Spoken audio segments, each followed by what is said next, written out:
Anyway, so we'll let Laura go ahead and talk, and then at the end, we'll have time for some questions and answers, and then she'll do book signings. Okay? So thank you. Welcome. Thank you. And I'll just say as a little bit of background, this is actually the sixth book I've written, 2 adult books and then 3 children's books. But this is the first book reading I've ever done. So I had to debate, like, how much do I read to you? Because I assume you all can read, versus ask questions. And so what I thought I would do is I figured I'd start. I actually tend to like to have more conversational opportunities because I think people get to ask their questions and then I don't bore you with things you're not interested in. But what I did in the beginning of the book, and I'll just say a couple words on the book itself, but what I did in the beginning was actually told the very true to life. I wasn't making it up for the sake of having a good story at the beginning of the book, but the story of sort of how a lot of ideas that I had about early brain and child development, about sort of this continuum of 21st century skills, how that all kind of came, some clarity came into that. But I'll start by saying, and I think I was telling a couple of you before we got started, the title, The Toddler Brain, I will first say, if you would like to share with your friends, that's deceptive, and that was not my choice. In fact, I said, I think the first time we discussed it, I think I said over my dead body, because, you know, first of all, I said, what pediatrician would say 0 to 5 is a toddler? Like, toddlers are not 0 to 5, right? There's infants, and there's toddlers, and there's preschoolers, and there's pre-kindergartners. And I said, so that's really going to make me look like I'm not a pediatrician, and I owned a childcare center for 10 years, as you just heard. But the other thing is I didn't want to be deceptive about I'm not a neuroscientist, and I wasn't doing the sort of hard brain research that a lot of really good researchers are doing, and that I used in the book, but that wasn't the whole gist of the book. And they said, yes, but brain books sell, and like baby brain books really sell, and people will look at your brain. And I said, well, I want people to look at the book, because I didn't spend all this time writing it if I didn't want people to see what was in it. So I said, you get the title, and I'll get the subtitle, right? Like, you can't mess with my subtitle. So the subtitle is what I care about the most, in the sense that it's the nurture the skills today that will shape your child's tomorrow. And in fact, what's been really nice for me is that what I had hoped would happen is happening, because I started saying, what are the skills that children need in terms of success in today's, you know, very rapidly changing world, technology, globalization, all these things. What are the skills they need, and when do they develop? And saying, oh, by the way, there's a really big opportunity in the first 5 years that I'm afraid that a lot of people don't even realize exists, right? We haven't been paying so much attention to the first 5 years, and even those people who were, right? So I was going to global business leaders conferences on early childhood, right? Why it's a good investment for workforce development. And you could get people really excited about it. You know, you hear lots of discussions about pre-K, and then I hear them at the cocktail reception afterwards saying, what are we really talking about, right? Like, yay, that sounds good, but what is it? This was meant to be that tangible, what does it look like in the first 5 years if we care about these skills? And so far you can raise your hand if you disagree once you hear the skills, but I've never heard anybody say, no, I don't think those are the right skills.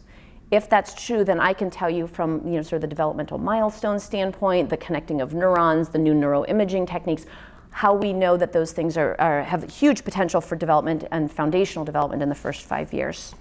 So why don't I go ahead? I'm just going to read you the introduction, and then I'm going to skip. I'll tell you what's in between, but then I'll just get right to what these 7 skills are and how I came up with an all-new name for them. So if you have looked at this or you saw the preview in the paper and the article or anything, you don't have to say, why have I not heard this word before? Because this is the first time that it's ever been used in this way for the skills. Okay, so the first chapter is called The Startup of Your Baby. And the quote at the beginning is, our children are the rock on which our future will be built. The rich potential in each child must be developed into the skills and knowledge that our society needs to enable it to prosper. And that is Nelson Mandela who said that. So, what if, despite the best of intentions, despite all our business-savvy, data-driven, technology-informed know-how, and all that the information age has put right at our fingertips, we are nevertheless raising our children to succeed in a world that will not exist? I'm well aware that this is not the typical way to start a parenting book, especially not one meant to inspire parents of young children. Yet I have come to believe that this single question raises what's perhaps the most critical issue that all 21st century parents must consider. It's the question that should motivate us to think more strategically about the world our children will live in, better understand what skills they will need, and determine our role in more intentionally ensuring their success. It's also the question that compelled me to write this book. Before taking on the task of addressing this question, however, allow me to first explain what, after more than 20 years in pediatrics and parenting, led me to ask it. After all, having been a practicing pediatrician, and here's where you get the bio in like 3 lines, and I just figured I'd leave it at that.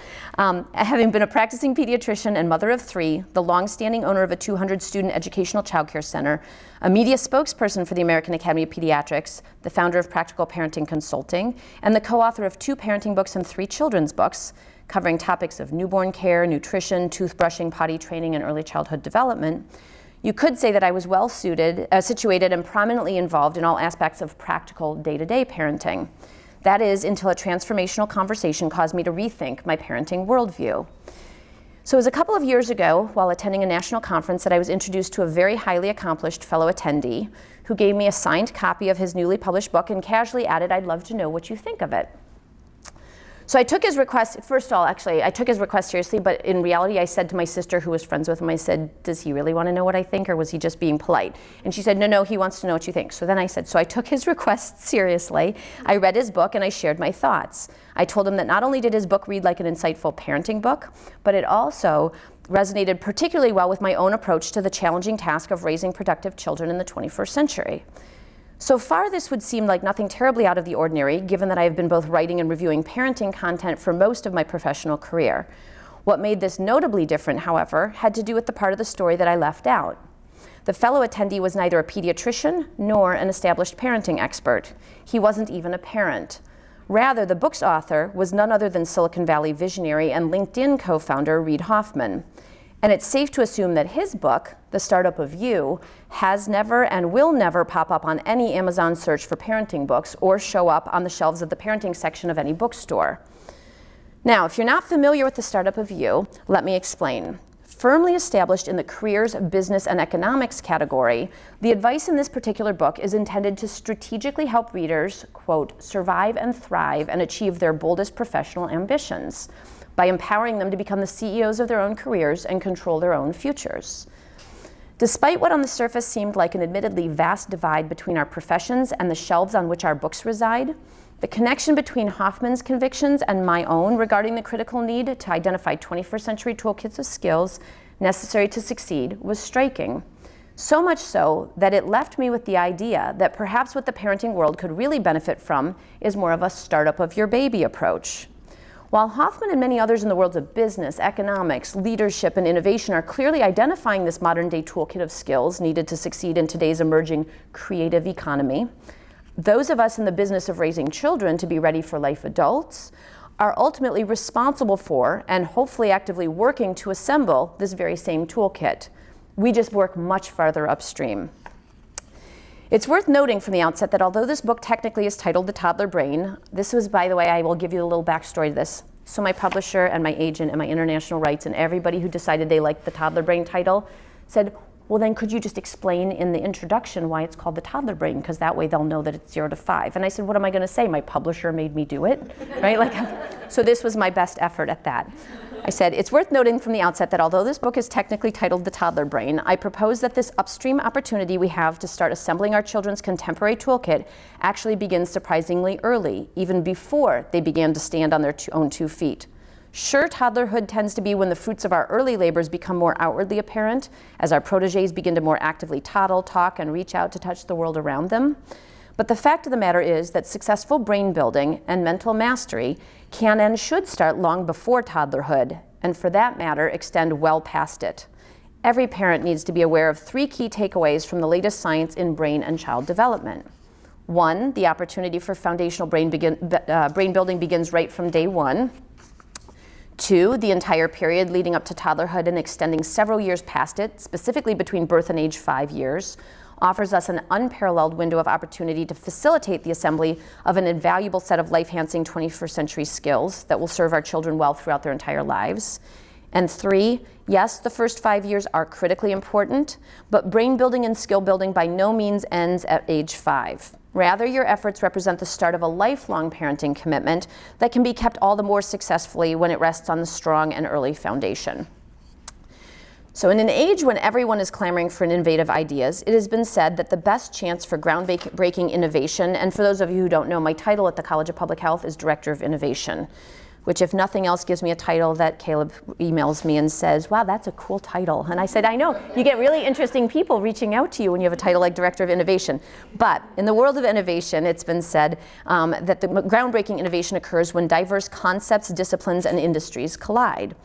I suggest that the parenting world is on the verge of just such a groundbreaking collision, where business, economics, and workforce development are colliding with neuroscience, child development, psychology, and pediatrics to generate a powerful new set of shared 21st century skills critical for success in today's complex, rapidly changing, globalized, technology and data-driven world. As everyone from CEOs to economists and educators set their sights on these critical skills, innovative parents will recognize the incredible opportunities now before us. The opportunity for brain building, the opportunity for cultivating these skills early, and the opportunity for applying what we now know about today's world to more purposefully parenting our children for success, starting from the day we head home with our newborns, which was a little nod to my first book, which is called Heading Home with Your Newborn. All right, now I think I'm going to skip over so I don't, it's not that long, but I'll just kind of summarize for you what the rest of the introduction is. Because having done about 13, I think it's about 14 years now since my first book, Heading Home with Your Newborn, came out. And it's been somewhat of a mainstay in that sort of new baby book world. So I've been interviewed many, many times, and most people decide to lead with the, oh, you know, they say babies don't come with an owner's manual. Now we have the author, the person who wrote an owner's manual for babies, and it's so nice to have you here, right? So then we talk about the owner's manual and the nuts and bolts of new babies. And while I think that's very important, it started to become clear to me that in today's world, if you think about it, it's a little challenging because it's nice to have owner's manuals, right? We still hopefully sometimes look at them. And there are certainly things in new parenthood, you know, fever, jaundice, you know, all the sort of, again, feeding and peeing and pooping and stuff that you really do want an owner's manual for. But what I think was being lost was this sense of you don't have somebody telling you every step of the way exactly what to do. And I think parents start to get a little paralyzed by that, right? Because you don't have all those things laid out and you don't know what's coming next. So what I do in the rest of this is I make a case for a strategic parenting plan, as in, instead of an owner's manual, we need a strategic plan, right? The world's changing quickly, you don't know what's coming next. And so I will skip over that part because that's basically what I explain. And then I say, okay, we're gonna lead into the 3 other introductory chapters before we get to the skills.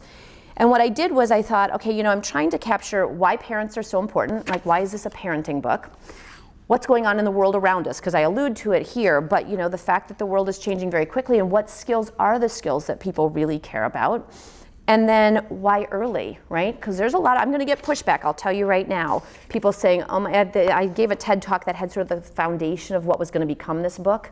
I gave it here in Omaha, TEDx Omaha, and if you look at some of the comments, lots of people really liked it. And then there were the people who said, this woman is scary, she wants to raise the next Gordon Gekko, she's like, this is, because it's, if you even say strategic plan or purposeful parenting, people start thinking that you're talking about flashcards with 3-month-olds and things like that. So, and all it tells me is they weren't listening to what I was saying, they just heard the words and decided to react to them. Because quite honestly, what I'm saying is we should be doing more of the talking, cooing, singing, and reading books to babies, which is not exactly the same thing as raising another Gordon Gekko. So, the why us, why now, why early are the other chapters in the beginning of the book here, and they give you a much better sense of what are these skills.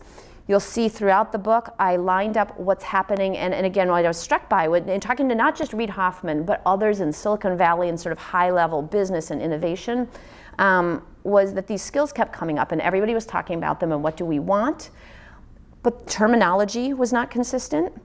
And if you read Harvard Business Review and then you put it down and then you read the preschool literature, some of it was almost the word for word the same, right? So I started saying, oh my gosh, do you see this? And I went, wait, who reads both?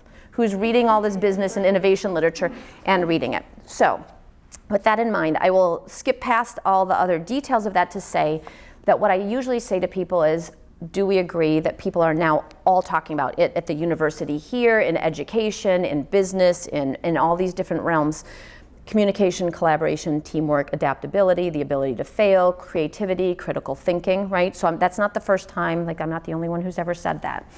Given that those skills are really important, and then talking about, you know, in early childhood where we're talking about executive function skills and kids developing impulse control and things, social emotional skill development, emotional intelligence, which cross over in both, they start to become a very big jumble of words. So what I'll do is I'm just going to read the key skill introduction chapter, which says, that we need to focus attention on I'm sorry, I'm reading the wrong, I've got the wrong one tagged here. But if we need to pay attention to these skills, what is it we need to pay attention to? And maybe it'd be a good idea if we all use the same language, because then we realize that when you look at one thing here and one thing there, we're all talking about the same thing. So I'm going to read you the introduction key skills chapter, and then each of the rest of the chapters in the book you all can read are the individual skills. So now that we've taken the time to get a feel for the direction the world is heading, get up to speed on the latest in baby brain science, and commit to thinking strategically about our parenting role, I hope you're convinced now more than ever of just what an exciting opportunity you have to build your baby's brain and foster foundational skills that your child will undoubtedly put to good use for a lifetime. I'm sorry, I skipped over the why early was the last of those 3 chapters. That's got the baby brain science, both like the connecting of neurons, new neuroimaging, evidence that these skills develop far earlier than a lot of people think, whether you're talking about impulse control and the executive function skills, or you're talking about regions of the brain responsible specifically for empathy. So I did that, and I also said, and then they also are predictive of future life outcomes. So the chapter just before this is where you get a lot of the baby brain science, and I tried not to make it too heavy, but I always say kind of cocktail conversation approach, like, heard a really cool study, do you want to hear it? There you go. And there's more to it than that if you want to dig deeper. And this is the most end-noted parenting book I think I've ever written. I mean, it's definitely the one I've ever written, the one that I've ever read. So now back to the key skills introduction. Okay, so convinced more than ever of just what an exciting opportunity you have to build your baby's brain and foster foundational skills that your child will undoubtedly put to good use for a lifetime. After all, the surprising science that supports your child's earliest development is proving to be one and the same as the science that has caught the attention of everyone from business leaders to bankers, happiness and well-being experts to educators, administrators, and even the Federal Reserve, economists, and others focused on workforce development. The most obvious next step is thus to roll up our sleeves and focus our attention and efforts on the well-defined list of 21st century skills for success. As you'll recall from Why Now, this list of skills has changed considerably from the predominantly academic, cognitive, fact-based, and IQ-focused abilities of days past. Now included on the list are traits and abilities like creativity, curiosity, communication, collaboration, and critical thinking. In addition to these all-important 5 C's, a 4th R has been added to the traditional 3 R's of reading, writing, and arithmetic to elevate the importance of relationships. And of course, there's empathy, adaptability, and the ability to fail.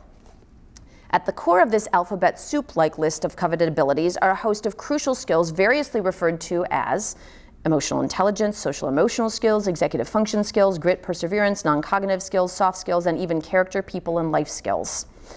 What this unwieldy list adds up to is a category of clearly identified, highly valued, frequently discussed, and increasingly researched abilities that start to develop early in life and, up until this point, have lacked a distinctive, collective, and descriptive name. Given just how important we know them to be, it strikes me as odd that we don't have something suitable to call them. Though they do in fact serve as a complementary skill set to IQ, simply referring to them as non-IQ or other skills doesn't seem right, as it does very little to signify their importance. Neither, I would argue, does calling them soft or non-cognitive, since neither description conveys anything close to these skills grounding in brain science, much less their significant value. Convinced of the need for a name to call these skills, I began my search for a better, more concise, and appropriate way to describe them. And I'm going to interject here. Have you ever looked for a word, like I'm going to make up a word? Because it's a really weird thing to do. And I was like, people are talking and I'm thinking they'd say a word. I'm like, yeah, no, that word doesn't work. So I was literally I spent a few months where I had it on my mind going, I have to think of a word and it's got to be an easy word, good word. So, convinced of the need for a name to call these skills, I began my search for a better, more concise, and appropriate way to describe them. After quite some time, I happened upon a word that perfectly encapsulates these so-called other and non-IQ skills. That word is key, which is Q-I, pronounced K-E-Y. The first time I was introduced to the word key, I admit I had to ask what it meant and how to pronounce it. The thought-provoking answer came in the form of a question. Do you know the phrase, "May the Force be with you," from Star Wars? Key represents that force. In a world where first impressions matter, and for those of us who do a lot of media and try to link on to pop culture whenever we can, Key's fundamental representation of a positive, not to mention immensely well-recognized and distinctly popular life force seemed fitting for my usage, even if not entirely synonymous with Star Wars' force. After all, there's no question that the collective skills we're talking about represent a powerful force in our children's lives. The fact that the word sounds like K-E-Y, key, made it even better because any mistaking of the two words would still convey just how foundationally important or key these skills really are. In digging deeper, I soon discovered quite a lot more reinforcing information about ki. As a concept describing the flow of energy that sustains human beings, ki has long been synonymous with life force well before it reached pop culture fame. It's thought to permeate all living things and link elements together, and it's believed to be both something we're born with, wan ki, and something we can cultivate, develop, and learn, a characteristic that fits with what you'll soon discover is true of each of the skills we'll discuss. And although ki has commonly been associated with traditional Chinese culture, pronounced chi if you're familiar, when I say that everyone's like, oh, now I know what you're talking about. Concepts very similar to ki as a positive or vital life force have also long been recognized across centuries and cultures, from Hindu, ancient Greek, and Hawaiian to Tibetan, Buddhist, and Hebrew. For anyone searching for the best way to describe a set of universal life skills, ki as the life process or flow of energy that sustains living beings definitely seems to fit the bill. It's worth noting that the pairing of the letters Q and I also has a well-established use in healthcare and other systems, where QI is commonly understood to represent quality improvement. In this context, ki describes a variety of formal approaches to the analysis of performance and systematic efforts to improve it. Although there are multiple models for ki in this regard, the focus and analyze, develop, execute, and evaluate, so FADE, the PDSA, which is the plan, do, study, and act for anybody who's involved in this space, or CQI, which is the continuous quality improvement, and Six Sigma, to name a few. They all have in common a clear-cut goal of improvement and supporting ongoing efforts to advance quality. Additional aspects of ki that fit particularly well with our purposes, given the role that fostering of the non-IQ skills stands to play in continually improving the quality of our children's lives. And finally, as if its meaning alone didn't make ki a good fit, the word ki serves as a perfect complement to IQ, literally. They may share the same letters, but they represent two, which by the way, I did not think of when I came up with the word, and I was like, oh, that's even better, because they flip it over. Then they may share the same letters, but they represent two different and complementary skill sets. IQ is all about cognition in a more concrete, fact-based academic sense. IQ includes the traditional 3 R's, for example. People with high IQs have long been viewed as book smart and gifted with numbers, words, and patterns. They memorize, analyze, and take tests well. Yet, as we've discovered in the introductory chapters in Why Now and Why Early, high IQ alone is not enough to thrive in the 21st century landscape. Not that it's ceased to be important, but rather we now recognize that something beyond IQ is needed to ensure that our children are well equipped to connect with others and successfully interact with the complex world around them. So having found a word that represents a positive life force recognized for centuries and across cultures, a word that conveniently sounds like ki and serves as a complement to IQ, a word that even when mistaken to mean quality improvement still describes the emerging 21st century skills we have the opportunity to nurture and strengthen in the earliest years of our children's lives, allow me to present what I propose we call ki skills.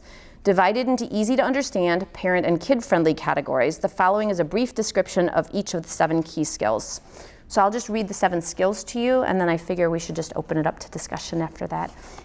So number 1 is me. And actually, I'll say them all together because then it sort of sounds like Dr. Seuss and people think it's interesting. So we'll do the, but it's me, we, why, will, wiggle, wobble, and what if. All right? So we're going to go through them. And the goal is that once you hear them and I tell you what they are, you would never have to go look them up again because they make sense. Because I can't tell you how many times people start to struggle with, and people use executive function and social emotional, and they keep mixing them up, and I'm like, they're not the same thing, right? They're all important. So, me skills, self-management skills that include self-awareness, self-regulation, self-control, and attention and focus. We skills, the people skills that allow us to understand, share, and play well with others, including the language, empathy, listening, and social emotional skills necessary for effective communication, collaboration, and teamwork. Why? Why skills are the ones that include questioning, curiosity, and inquisitiveness. These allow us to see the world as a question mark and to strive for a better understanding of how the world works.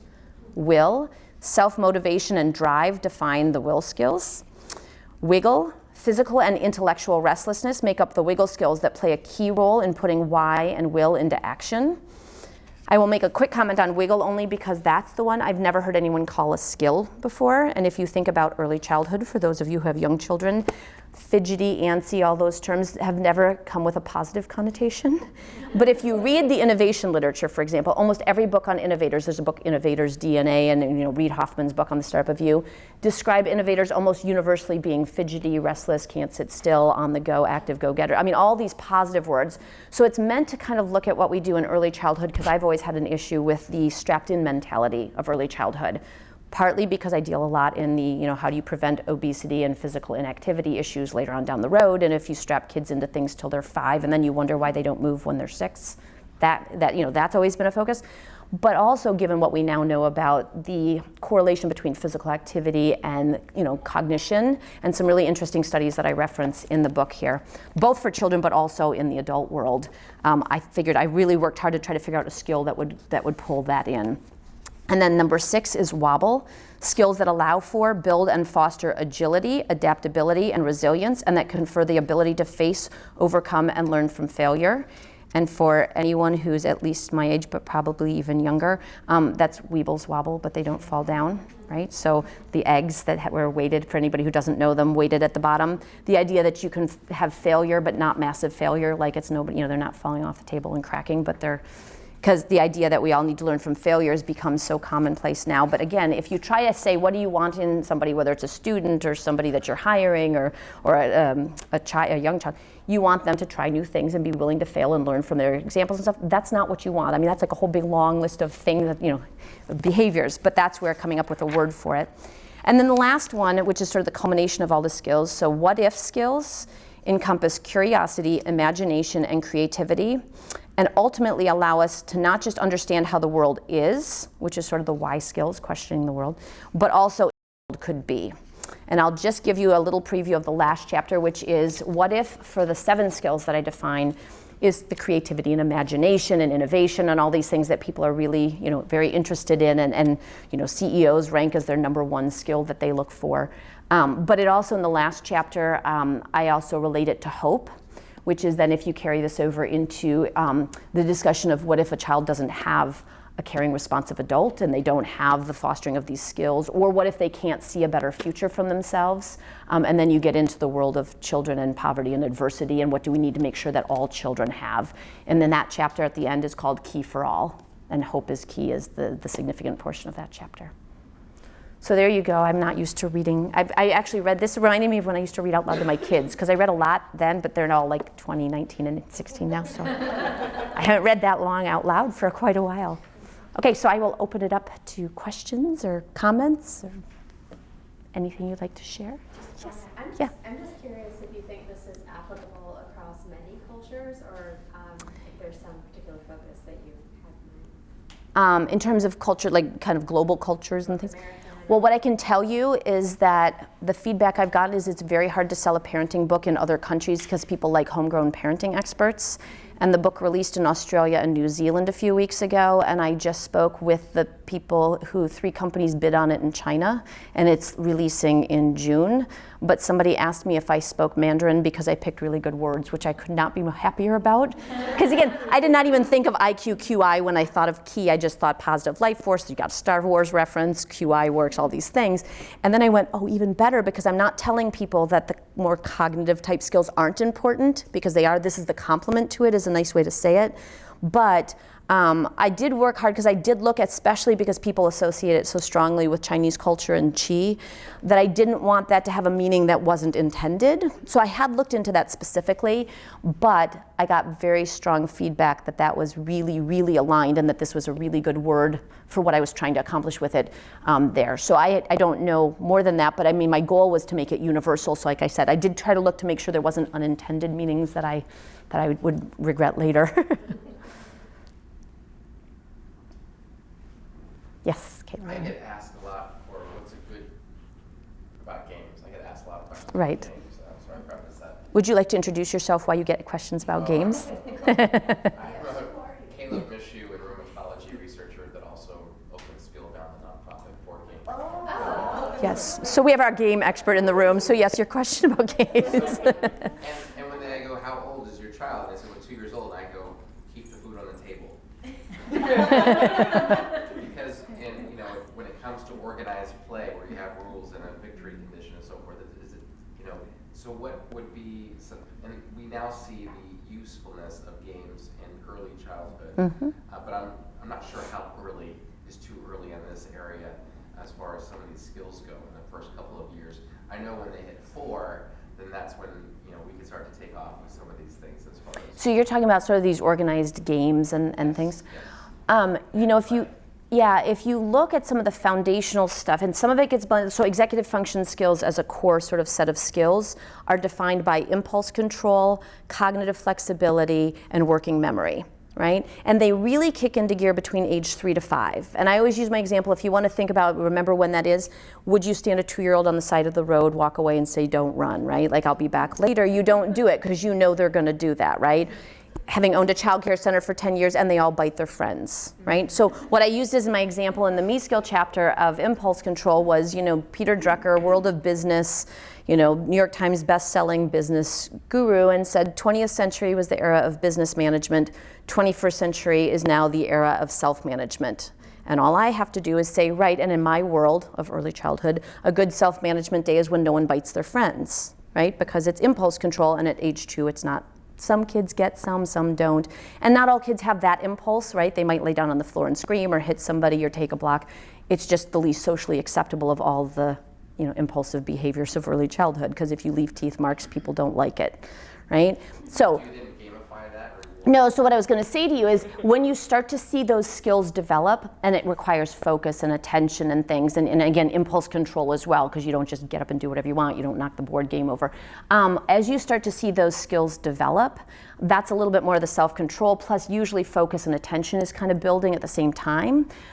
I don't think there's a harm in starting early, right? Like to me, it's somewhat analogous to your question. So that's why I say if you watch that progression between age 2 and 5 or 3 and 5, where you're starting to really build those skills, I'm a longtime early literacy advocate, and the analogous part of that would be people used to say, how much and how long do you read to young children? And I say, well, you can start from birth. You can start before birth, right? I mean, there's no reason not to. But what I was really struck with, particularly with my own kids, is because we read all the time, and this wasn't like an intentional, I'm going to sit my kids down, I hadn't thought of all these things yet, that's what we did.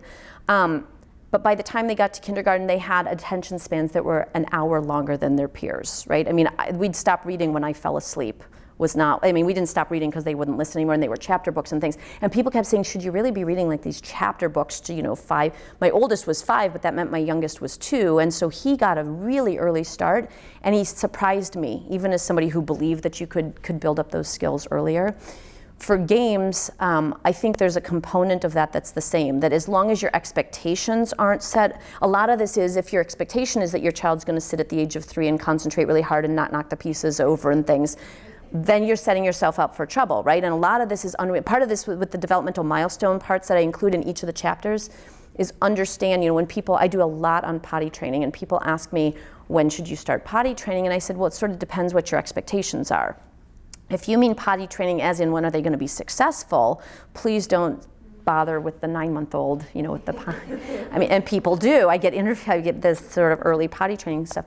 But if that means that you have your 1-year-old come in the bathroom with you, or that you get them a cute little potty seat and they sit on it and they read books and things so they get used to that, or that they get to come in and flush the toilet when you go, that to me is potty training without unrealistic sort of developmental expectations. So games would hold true in that regard, and I'm a big fan for sort of some of the other cognitive skills that you can build with them, so long as it's not like a forced or unrealistic expectation approach.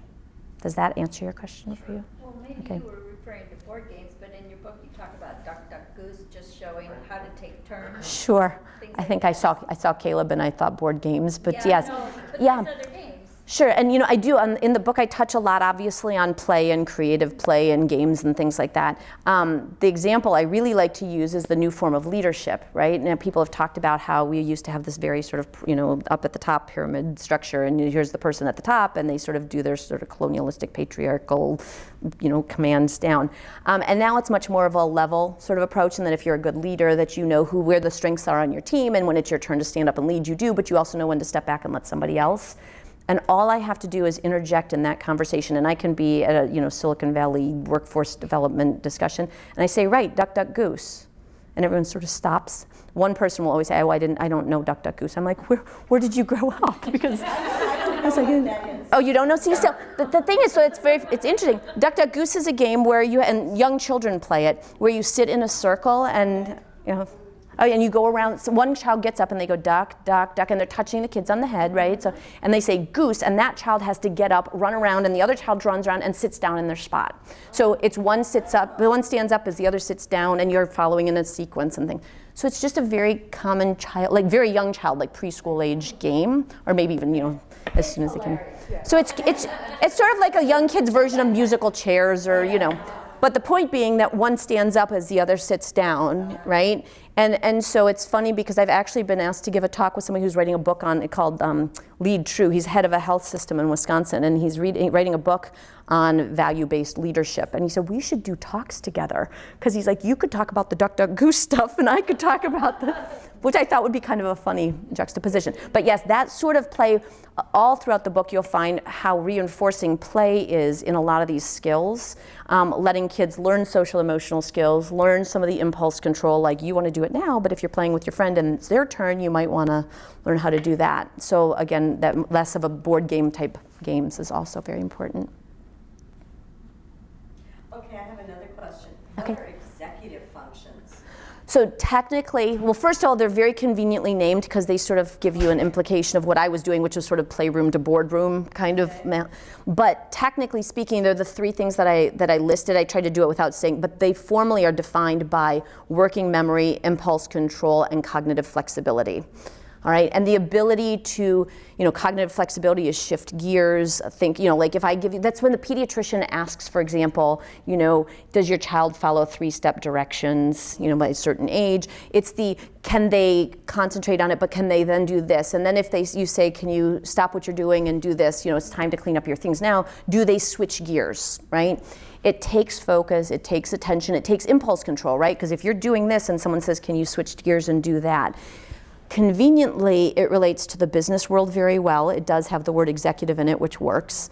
And so it's, I have to work really hard because this is not meant to be a political commentary. But for example, I did a whole 20 interviews on a satellite media tour in I think it was beginning of December.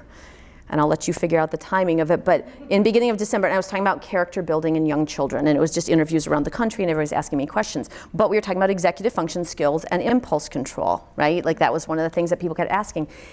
And I swear I was like sweating, trying not to be political in my commentary, because I kept saying, impulse control, and it's really important to control your impulses and not just do what you think of and say what you think of and stuff. And I was like, oh my God, I feel like I'm like giving a political, because the thing is people were starting to direct their questions that way, and I'm like, I am not going there. But this idea that it's sort of a universally valued skill. It's good to know when it develops in young children so you don't have unrealistic expectations. It's also good to know that they don't fully develop. This is the planning and organization part of your brain. It's the prefrontal cortex versus your amygdala. And I cover it in basic sense. I define it in that Why Early chapter versus your amygdala driven, fight or flight response where you don't stop and think. And I always say it's the saber-toothed tiger. If a saber-toothed tiger is running at you, you don't stop and think, I wonder if he ate already, or if he's not that hungry, or if he, those would be advanced planning, thinking through, steps, kind of figuring things out. What happens is that part of the brain shuts off. That prefrontal cortex, executive function skills shut off when you face, fear, right? And you go with what you know, which is run, right? So it makes very good sense from a Darwinian standpoint that we have that. But in a lot of the conversations which you may hear about when people are talking about children faced with poverty and adversity or growing up, if you're chronically faced with threat, right, and that can be homelessness, abuse, food insecurity, all these issues that we talk about for kids faced with poverty and adversity, for example, the concern is that we're wiring their brain it's very adaptive, that they respond in a way of protect yourself, right, like that sort of saber-toothed tiger reaction. Now think about when you hear the stories every now and then on the news, somebody, hits somebody in the back and they turn around and they stab them in a high school somewhere, right? Where you're like such an overreaction, hair trigger response. Not if you've grown up in an environment where you just immediately react. You don't stop and think. Now think about teenagers, because I have 3 of them. And the 2 are just getting through this stage. But given that executive functions don't fully develop until the early 20s, and some people are doing research on whether we've shifted it back till the mid-20s, for a variety of reasons, but technology being one of the working hypotheses. That's the, you know, I had one of my 3 teenagers, I'd be like, what were you thinking? And I'm like, oh, that's right, you weren't, right? Like there wasn't, because, and some of the people at the American Academy of Pediatrics who are very involved in this, one of their lines that I love, it's like your foot is, the amygdala is your foot's on the gas and there's no executive function, prefrontal cortex, there's no brakes, right? So that you get a lot of the impulsive behavior where you start to see them being a little bit out of whack in the teenage years, or in environments where children have been raised to be on high alert. How do we help those children start to think through their actions, control their impulses, and again, they develop them for survival reasons, right? I mean, in the environment they're raised in. So that's where you hear the terms a lot in terms of executive functions. I did define it very literally there, but that's why when people start, they say executive functions, they know they're important, they know social emotional skills are important, and all of a sudden they start to jumble together. They do have very defined meanings, and what I tried to do with all 7 skills was say, here's the 7 simple categories I defined. For example, emotional intelligence, Daniel Goleman, and in the 90s, and everybody's aware of it, where does that fit in? That's me skills and we skills put together, right? Like, and if you look definitionally, what I defined, I broke it into those 2 categories because it's easy that way, but those would be the other sort of definitional aspects. Yes? When you said the word technology, I started thinking about how even small children are very glued to smartphones, iPads, and other earlier stages of technical devices and the impact. Could you say a few words about that? Sure, because I actually helped plan the American Academy of Pediatrics conference on growing up digital about 1.5 years ago, where we were wrestling with that issue. And on the one hand, there's serious concerns, right? I mean, and not just that, but you know, everything from cyberbullying and the issues with sleep and you know, physical activity and other things that all kind of play into it. But specific to these earliest years, and especially in that, definitely in that first year, what I didn't discuss in any more detail, like while I was reading, but in the Why Early chapter, what is very, very clear is that, you know, strikingly, a baby's brain is not actually thought to be a sponge. And this is one of the top research, and I was like, well, that's interesting because we all talk about babies as being sponges. He said the baby's brain is a sponge only when there's social engagement, right? So that, you know, as you get older, we all tend to do better learning. I mean, if you think about it, and again, engagement was one of those words that kept coming up in both worlds, which was engage, don't pamper was a headline in like a Harvard Business Review or a Gallup release or something, right? Like realizing that you have increased productivity when someone's engaged. For the baby brain especially, it's like a switch flips on in terms of processing new information. And there's some really interesting studies that people have done. I reference one, I don't know if I don't think I put this in the book because it hadn't been published yet, but I was at a conference with the people who had done it. But there's some really interesting researchers, I did quote them a lot in the book, at the University of Washington, at the Institute for Learning and Brain Sciences. They're the ones who do some really cool new neuroimaging. They've got a magnetoencephalography machine tuned to babies, right? And they can put babies in what looks like sort of a ginormous hairdryer. She says it's like a hairdryer from Mars or something, right? Like this big thing. But it's not restrictive. It's almost like the baby wears a cap and stuff. But it can do real-time measurements of what parts of the baby brain is being engaged in social interactions. So they can tell whether or not you're making, you know, the connections and the lighting up of the brain. So these researchers had, you know, recounted, it may be published by now, but it wasn't when I was putting the book together, of a group of toddlers in a classroom, so 18-month-olds in a childcare classroom in Washington, who's English speaking, born and raised. And they put a robot in the room, like a little, you know, sort of toddler-sized robot that spoke Finnish. Right, and what you might imagine happened, and they bopped the robot and they played with it and they did stuff, but none of them learned any. And these researchers do a lot around language, no extra awareness or comprehension of any of the Finnish words that these children were hearing. And then they did a scenario where basically the children witnessed an adult interacting with this robot in a much more of a human way. You know, would you like an apple? Thank you very much. Sharing, whatever it was that they did. And they actually then started to see that the children started to acquire new information.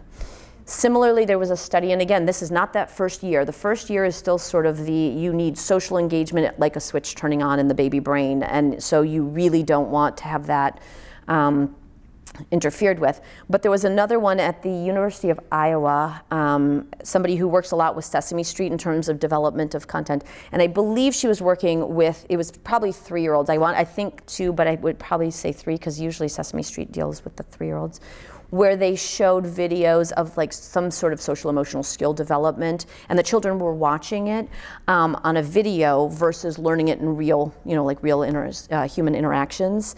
And they found that the children who were watching the video could learn these new skills. And it wasn't just social emotional. I think they were doing a variety of skills, but it took multiple viewings, and it wasn't quite, you didn't achieve quite the same mastery that you would in human to human contact, which was sort of the premise for Sesame Street's foundation in the first place, right? Which was, how do we use new technology, which was television at the time, like widely available, to reach underserved preschoolers, and how can we help them sort of get to a higher level? So they work very hard on it. But again, I come back to the baby brain, what's striking, and again, getting to this last chapter where I talk about key for all and what do we really need. If you get down to the level where you can say that and this comes from Harvard Center on Developing Child, who does a lot of the cross-disciplinary work, where you say, what is it that lets a child get off their life trajectory if they're on a dismal life trajectory, right? Like this idea that your zip code dictates your future life outcomes. And then somebody brings up the example of, somebody who rises to a very high level despite all adversity. The idea that a caring, responsive adult is the single most important factor is what is looking like it's going to prove itself true many, multiple different ways of looking at it. And so much so that Harvard came out with a statement that struck me years ago, and I've been thinking of it ever since as I was looking this up, which is a caring, responsive adult can serve as a protective buffer against the neurotoxic effects of poverty and adversity. Right? And it's not just that you are faced with poverty in this adverse environment, but how can you have a caring, responsive adult that buffers the sort of physiologic effect and the developing of these reflexes? And again, back to the, impulse control and the amygdala versus the prefrontal cortex. How do you make it so that they don't end up wired to have their sort of amygdala fear-driven responses, even if they're being brought up in that environment? But yeah, stay tuned on that one. Lots of research being done in that space. Yes?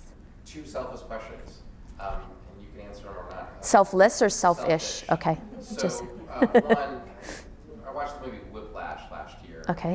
And there's a line that really stuck with me. It's like the 2 worst words in the English language was "good job," and the idea that everybody was cuddled. And that was his opinion. I agreed and didn't agree in certain ways. But question in the wobble chapter, sort of getting into the failure, and if you're always saying good job whenever something new was done correctly, versus do you say good job when something was incorrect, or versus empathetic response, versus you say, oh, you worked really hard at that, so the language change with that. And the second question was, we're very cognizant of the fact that we spend almost all of our time here working, doing research, and not with our baby, except in the evenings and the weekends. And what do we do to sort of help out when we're not there, which is a lot of the time? Sure. So really good questions. And the first one with the idea of good job. And a lot of this stuff comes from, I think Carol Dweck probably summed it up the best, and a lot of people use her work on mindset, sort of a growth mindset versus a fixed. Do people know Carol Dweck and mindset? Growth mindset versus a fixed mindset. If you grow up kind of defining yourself by your achievements, then you don't like to stretch and try something because you see yourself as a failure, because if you're told that you're great and smart and good job and everything else, you don't want to try new things because you don't want to, because then now you're not great and good because you kind of define yourself that way. As opposed to a growth mindset, which is you're just going to keep trying and learning and doing things. And in fact, in some of the work on children growing up in adversity, the idea that if you can help them get out of their, off of their life trajectory, like what does it take to make it so that they have a chance, that they may be better equipped with skills like a growth mindset because they have nothing to lose. They'll try new things, they'll keep trying new things, they'll send out 85 letters to try to get into college as opposed to the I don't feel like filling out another college application, so I'm just going to stick with the 5, right? I mean, so there's some of these things where there's that mindset work is really strong. In terms of saying good job, I mean, it's not a bad thing to say good job, right? Somebody accomplishes something. If you saw, have you seen the chapters already with the wobble skills? What I did in each chapter was I did define what are the sort of developmental milestones of each chapter. And I wasn't making up milestones. I mean, these are bread and butter pediatric early childhood development. But what I did was I said, let's look at them through these skill lenses. And so when I got to wobble, I was like, well, which skills would fit under wobble? The developmental milestones would fit under wobble. And I went, wait a minute. The irony is there are none because milestones are only successes, right? Like we celebrate successes, we record everything, and then we start to get into that, like how fast can you achieve them, and my child did it earlier than your child did, and how early. I used to say very often, I would tell parents, as far as I know, no one's ever asked on a college application, at what age did your child potty train? Right? I mean, it's because that race to get it done, and there are some constraints, right? Like childcare, they say you can't move into the preschool classroom because of licensing issues until you're potty trained, so you've got that sort of 3-year-old artificial divide. But this idea of like earlier and earlier and faster and getting it done first and no mistakes. So what I did was then I described, well, first of all, toddling, right? If you're walking without falling, you're not toddling, because by definition, toddling means you're like potentially likely going to fall, right? So that's like a wobble thing, right? And then I always use the examples where parents sometimes forget is like self-feeding, right? A lot of parents, I'd do my standard visit when children would come in to see me, and I'd say, are they using a spoon? Are they drinking out of a cup? And they'd say, no, they spill, right? Like they can't do it. Which to me is like saying we didn't sing the alphabet till the day they went to kindergarten because we knew they weren't going to get it right? I mean, we sing the alphabet when they're infants, and then they kind of do this progression of like, then they trip over the elemental P, but they're getting there and all.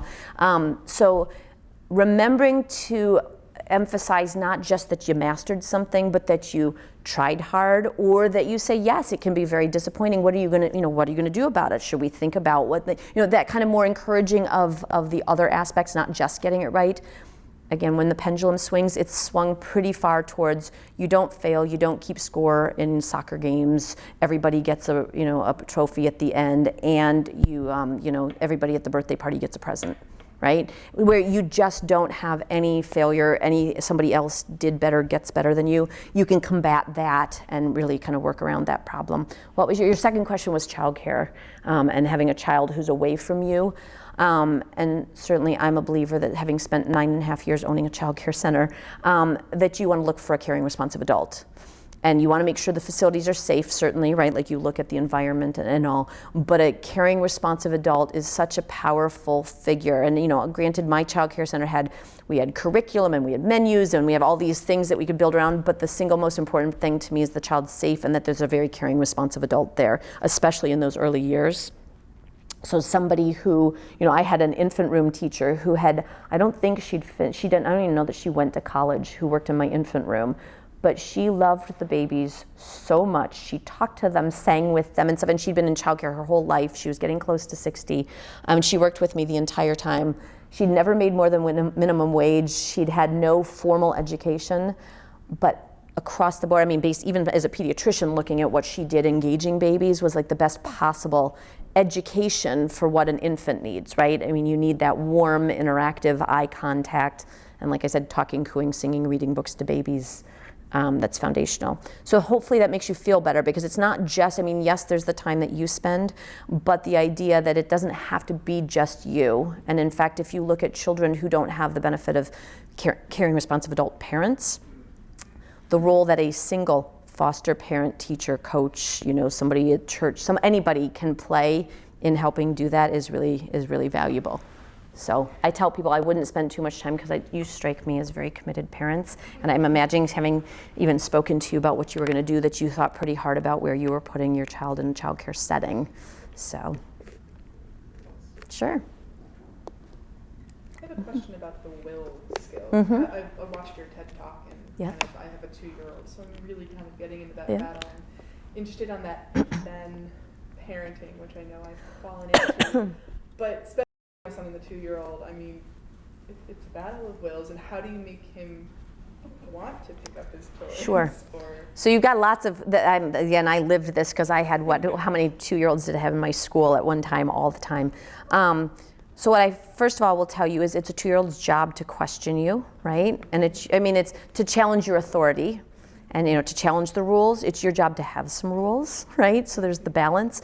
So that first of all, taking away that sort of stress and frustration, which is a lot of parents and a lot of childcare providers get angry when a child doesn't do what they're supposed to do. They're supposed to be testing your limits, right? So you think, wow, they're doing what they're supposed to be doing, and you're helping them figure out what the limits are. They're not supposed to know them already, right? This isn't like if I always say, if a 12-year-old does it, yes, you're upset, right? Like they know and they understand it. The other thing, so the if-then part of that, so first of all, it's the recognizing it, but then also setting limits and figuring what it is. given what I said about impulse control, and 2-year-olds don't have much, if any, of it, right? Then it's the don't set temptation right in front of them and then expect them not to do something and then get mad when they want it. So that I tend to focus more at the age of 2 on the out of sight, out of mind, right? Like if you don't want them to have something, don't sit it in front of them and say, don't touch it, right? Because 4 and 5-year-olds have kind of a hard time with that, but 2-year-olds really do. And then to your point, for people who haven't seen my TED Talk or what I put in the chapter yet, on the will skills, so that's motivation and drive, and a lot of looking at sort of what intrinsic motivation is. If you think about students or employees and people who you want, where's that motivation to like do a good job, try hard, do your best job? And especially looking at some of the literature on, if you want creativity and these other skills, it's absolutely necessary to have intrinsic motivation, right? Like you've got your internal drive to do something. And strikingly, in sort of the adult psychology, social psych world, it's probably one of the most studied areas, like 130 some studies showing that extrinsic rewards kill creativity and that you need intrinsic motivation to succeed at these things. And then that's where in my TED Talk I made the comment, now explain to me will P for M&Ms, right? And some people looked at me like, what are you talking about? And some people bust out laughing, and then they went, oh shoot, I did that, right? Because the idea that you reward young children with candy and food and things for peeing in the potty makes perfect sense. And this is where I always say, I don't tell parents to do things that I couldn't do myself, right? So it's not that I never did any of these things, but if you think about it in this different context, you start to go, wait, what are we doing? And if it were just M&Ms and peeing in the potty, fine, they're not going to need M&Ms when they're 25 and they go to the bathroom. But the thing is, you start to look at it and you say, but wait, we start to kind of make that our whole way of operating in early childhood, right? I mean, it's if you eat the broccoli, then you can have dessert. And if you do this, you can stay up and watch TV an extra half hour. And if you do this and then that.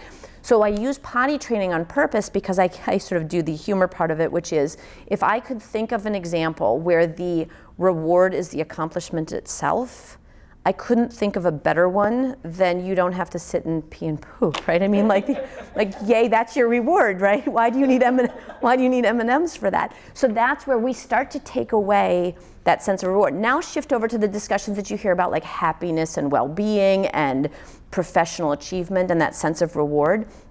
And think about, there's a lot more studies actually that I found in the workplace kind of literature saying that kind of reward, that extrinsic reward works, first of all, if you don't have enough money and you get a job that pays you more, up to a certain threshold, that's very motivating and it works, right?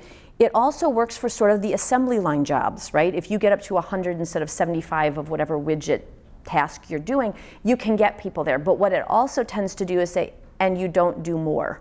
Right? So, and I learned the hard way with my kids where you look at some of the people looking at this and sort of rewards for children, which is, the best way to get your kids not to clean the house is offer to pay them to clean the house because the only time they'll do it is on the day they're supposed to do it, maybe, and when you pay them, and then they don't do more. And in fact, my 3 children decided they were going to be smart and they were going to divide up the house, and one's going to do the bathrooms and one's going to do the kitchen, and then they were like, so help that one child, that was not his job because his job's not the kitchen, he's only doing this. Where it used to be that everybody just sort of cleaned up the house, right? So you actually some of the unintended consequences of doing that is you take away what other drive they may have.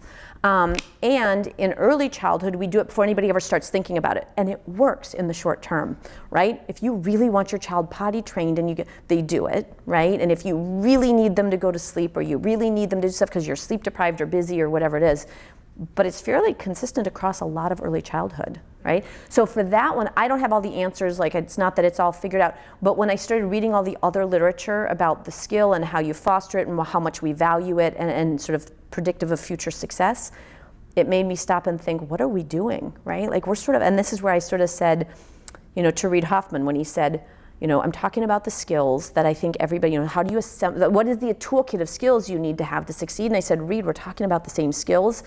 What I actually said was, but I live in the world where everybody's supposed to be assembling that toolkit, and I'm not sure that's the toolkit we're assembling. So that's where I didn't want to be negative, right? Because I was like, this isn't like, okay, all you parents out there, me included, we're so stupid, we're not doing it. It was think about it when you do it. It's a trade-off. Yes, you had a question in the back. You alluded to it a little bit, so maybe I'll just ask it a different way and you can elaborate. Okay. So yesterday we had a conference here, and maybe you attended, on burnout and stress in health professions. Right? Excellent, so yeah. Very well done, lots of good information. One of the anecdote, so to speak, of burnout stress was how resilient are you? Yes. Right? And so then there's this kind of cavalier approach, well, all millennials are not very resilient. Yeah. That's kind of solves the problem then. So my question is, if you could elaborate a little bit more on kind of where you started down that road, how do you start building resilience into children in these early ages? So hopefully. Sure. And I was actually very interested in the conference, but I spent the day yesterday meeting with pretty much the whole Nebraska delegation on the Hill, doing some work for fighting extreme poverty in the world and asking people, please don't take that money away. So that was my day yesterday. But very interested in the conference and what happened. So the point you made about millennials not having resilience, and again, quick, what I was hearing, which actually was part of the impetus for the book, kind of overarching, was how many times have you heard people say in different contexts, whether it's students or workforce, don't have the skills they need, right? Like this generation coming in doesn't. And now that's also sort of painting a pretty bleak picture because it's not all of them, right? But as a whole, where have we been getting it wrong? That's what I was trying to look at, is what are we doing where, if this is where, at the end of all of this, and I say in the parenting chapter, I say, there's one of the things that we're at risk of, and I said, what's ailing the parenting world? Because again, I'm trying not to say what's wrong with you parents, but what's ailing the parenting world that as a parent you can avoid and, sort of immunize yourself against if you sort of have the foresight. But one was breath holding, right? Which was, you put your head down, hold your breath, and we may hope you make it through, and 18 years later you look up and say, like, did I get there, right? Like, did we get there? But not looking ahead. I said, given that everybody's talking about we have a generation coming into the workforce, into college, into all these areas without the skills they need, what are those skills? And some of that really does factor into resilience, whether it's just sort of run-of-the-mill every child, or it's resilience faced with more significant poverty adversity discussions. That's where I think people are racing much more towards the social emotional skills, the adaptability, some of this caring, responsive adult buffering, and that gets really down into some even the neuroscience of it. I mean, in the early childhood, the Harvard reference that I made, the idea that you have increased levels of cortisol, and that just being one area of research, but high levels of cortisol and toxic stress versus maintained level. We all throw around the word stress a lot, right? Some stress is good, right? Like you're a little stressed about the test, you study harder, you do well. Like that's what makes you study, or that's what makes you put your best foot forward. And then there's the stress that's not ideal, right? I mean, it's, your pet dies or something, somebody gets in a car accident, but that for children you can help sort of get them through that, and you bring the stress level, but literally bring the cortisol levels down, right, in response to the stress. And then there's toxic stress, which really sort of, and the more sort of neuroscience, it's the chronically maintained high levels of cortisol, and people looking at the potential damaging effects on areas of the brain like the hippocampus with new memory formation, and all of a sudden you start to see that.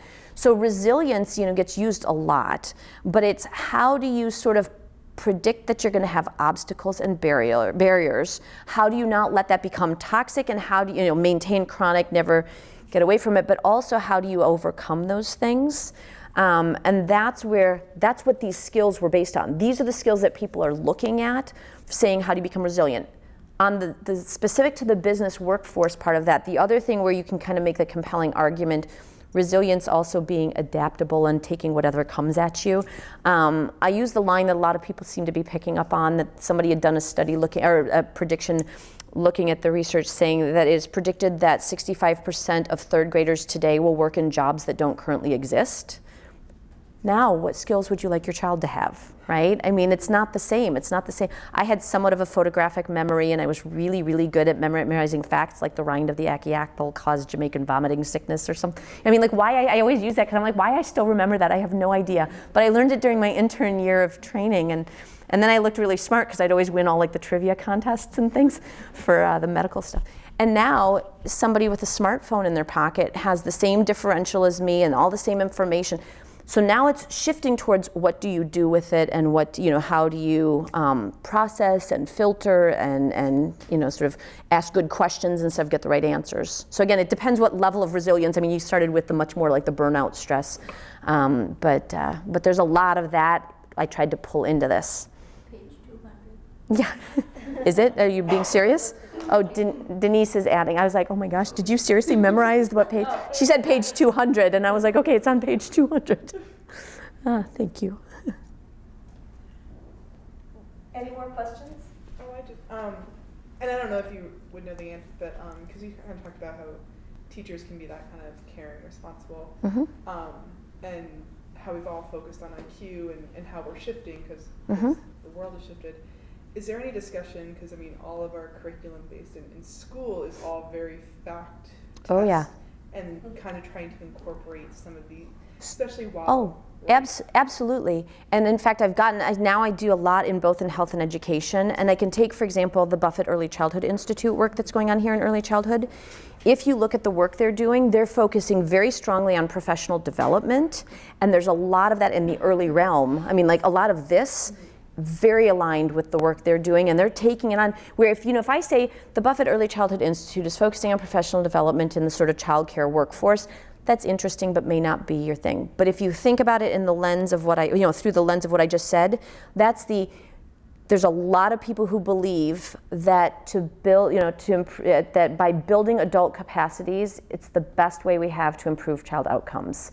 And so much so that in the world of pediatrics, it's causing a rethink, right? If you go into pediatrics and you love children and I want to focus on the child, now all of a sudden we need to focus on the adult and the circumstances. So what if supporting the adult and the, transportation issues, housing issues, all these other things improves that child's outcomes more than a very targeted specific to the child?